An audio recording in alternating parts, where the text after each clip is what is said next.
সাহাবী হযরত জলিলুল কদর সাহাবী যিনি 5374টি হাদিস বর্ণনা করেছেন। তিন বছর কাছে কিছু অধিক সময় সরকার দ্বারা সাল্লাল্লাহু আলাইহি ওয়াসাল্লামের হাত কাছে কাটিয়েছেন। যিনি হাদিস বলে যেত আমার রসুলের কাছে প্রশ্ন, ইয়া রাসূলুল্লাহ, ইয়া হাবিবাল্লাহ, আমি হাদিস আপনার জবান দিয়ে যখন বলেন আমি ভুলে যাই, বারবার ভুলে যাই। ইয়া রাসূলুল্লাহ, ইয়া হাবিবাল্লাহ সাল্লাল্লাহু আলাইহি ওয়াসাল্লাম, আমি না বলার জন্য আমাকে একটা জিনিস শিক্ষা দিন।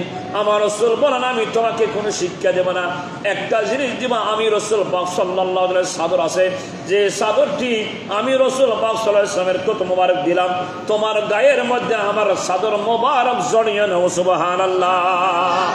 সরকার দোয়ারম সাল্লাল্লাহু তাআলা আলাইহি ওয়া আলিহি ওয়াসাল্লাম তখন চাদর মোবারকের মধ্যে তখন কি দিলেন, থুতু মোবারক লাগিয়ে দিলেন।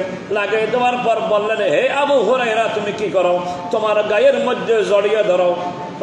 সাথে সাথে হযরতে আবু হুরায়রা রাদিয়াল্লাহু তাআলা আনহু সরকার দোয়ারম সাল্লাল্লাহু আলাইহি ওয়াসাল্লাম চাদর মোবারক যখন জড়িয়ে নিলেন, সাথে সাথে জড়িয়ে নেওয়ার পর যেদিন জড়িয়ে নিল সেদিন থেকে আবু হুরায়রা বলতেছে, ইয়া রাসূলুল্লাহ, যেদিন আপনি রসুল পাক সাল্লাল্লাহু আলাইহি ওয়াসাল্লামের কত মোবারক দিয়ে চাদর মোবারকে যেদিন আমাকে জড়িয়ে দিয়েছেন, আমার গায়ের উপরে দিয়েছেন, ওই দিন থেকে আমি আবু হুরায়রা একটা হাদিস বলিনি। সুবহানাল্লাহ।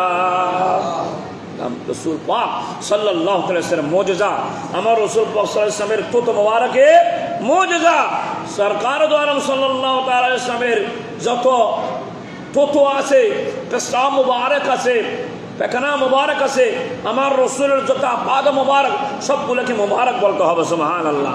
আপনার আমার তথ্য নাপাক, আপনার আমার পেশাব নাপাক, আপনার আমার পায়খানা হাজত করে ওটা নাপাক, কিন্তু সরকার দ্বারা সাল্লাল্লাহু আলাইহি ওয়াসাল্লামের সেগুলো নাপাক নয়, পবিত্র। সুবহানাল্লাহ।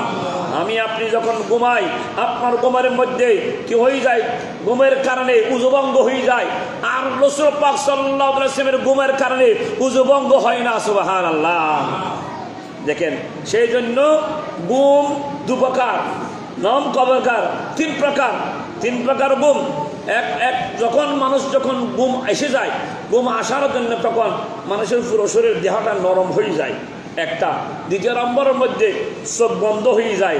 তৃতীয় নম্বরের মধ্যে অন্তরটা জাগিয়ে থাকে, কিন্তু কোথায় কি হচ্ছে না সেটা জানতে পায় না।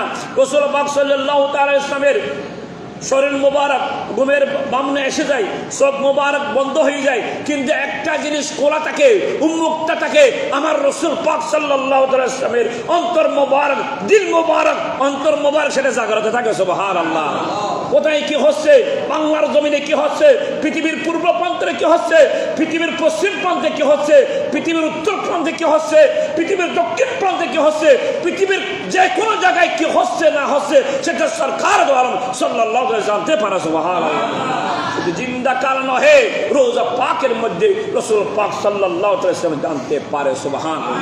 এটা যাদের মধ্যে আকীদা, এই কথা আমি যে বললাম, এই কথার মধ্যে যাদের অন্তরের মধ্যে বিশ্বাস আছে, ইয়াকিন আছে, ওরাই হচ্ছে ইমানদার মুসলমান, ওরাই হচ্ছে হোসানি মুসলমান, ওরাই হচ্ছে ইমানদার নেককার মুসলমান। সুবহানাল্লাহ। ইয়া হাদিন, ওই আমার রাসূলের